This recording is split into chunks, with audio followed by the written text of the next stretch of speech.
Tuelekee mahakamani sasa, ambapo jaji mmoja wa mahakama kuu ya Milimani ameagiza serikali wafidie waathiriwa 35 wa visa vya kutoweka kwa watu shilingi milioni 105.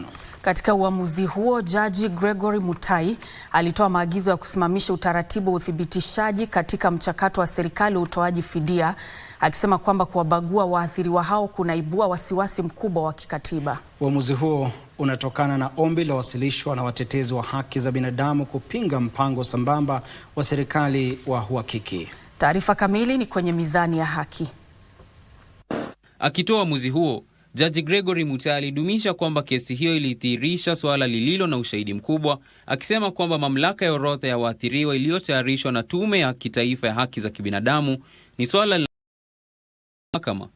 The only way that this can be done in these circumstances, noting the question raised by the petitioners, is if the process is subjected to judicial review of the processes undertaken by the panel of experts. Jaji huyo alidai kwamba ingawa taarifa za serikali kwa wanahabari ziliangazia vifo, makosa ya kimapenzi na majeraha ya kimwili, waathiriwa nyara waliachwa nje.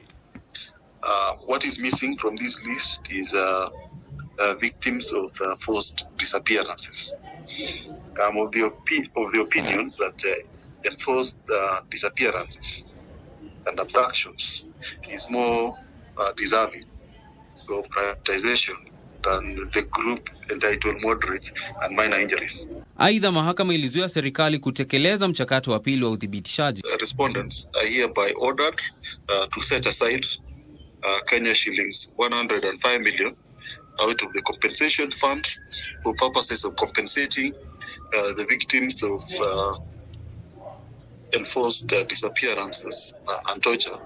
Wakati huo, mahakama moja ya Milimani imeagiza kwamba kesi dhidi ya benki tatu na wakurugenzi wao itajwe Jumatano Agosti tarehe 12 ili kudhibitisha uwasilishaji na uhalali wa maagizo yaliyotolewa na mahakama kuu.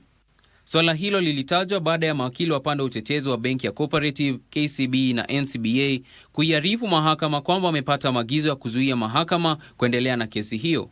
Wiki iliyopita, mkurugenzi wa zamani Salim Mohamed Busaidi alishtakiwa kwa madai ya wizi wa shilingi milioni 300 kutoka kampuni ya uwekezaji ya First Assurance.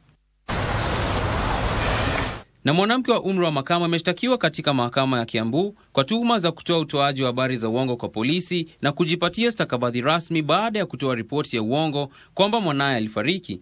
Akifika mbele ya hakimu mkuu wa Kiambu Eunice Nyutu, mshukiwa kutoka kijiji cha Gashie huko Kiambaa, kaunti ya Kiambu, alidaiwa kuarifu afisa wa polisi Josephat Mutua katika kituo cha polisi cha Ribarori kwamba mwanawe alifariki alipokuwa akipelekwa katika hospitali ya matibabu ya watoto ya Gertrude.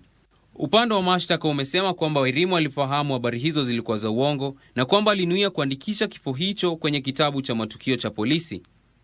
Bruce Mayoyo, Darubini.